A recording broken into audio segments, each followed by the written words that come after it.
What a lesson in Genesis 40. Have you ever seen the hidden messages about salvation in these two dreams? It's religious works versus the free gift of salvation. So let's take a look at these two different dreams and two very different outcomes. First, here's the butler's dream. He starts off by saying, "In my dream, behold, a vine was before me."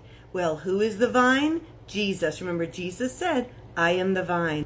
And in the vine were 3 branches. I believe that those 3 branches in this dream signify the 3 days that Jesus was in the tomb and everything that we received because of those 3 days in the tomb and then his resurrection.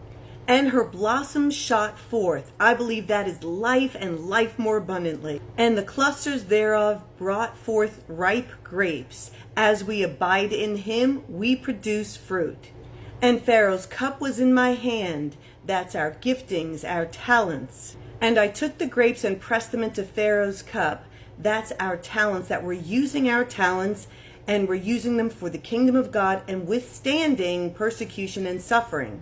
And I gave the cup into Pharaoh's hand, that we are giving God all of the glory and doing it for his kingdom. Now let's look at the baker's dream. And behold, I had 3 white baskets on my head. There was no one standing before him. It was all on him. It was all based on his ability.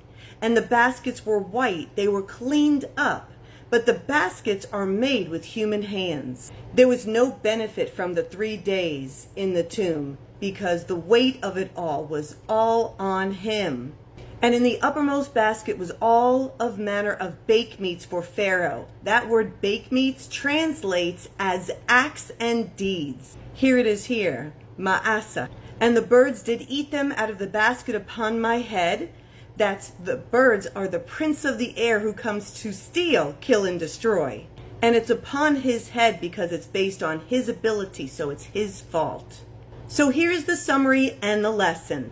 Both offended Pharaoh and were put into prison because sin affects us all, holds us captive, and separates us from God. But the one who stands before the vine like the butler receives from it and lives. But the one who works in his own strength is robbed of salvation and destroyed.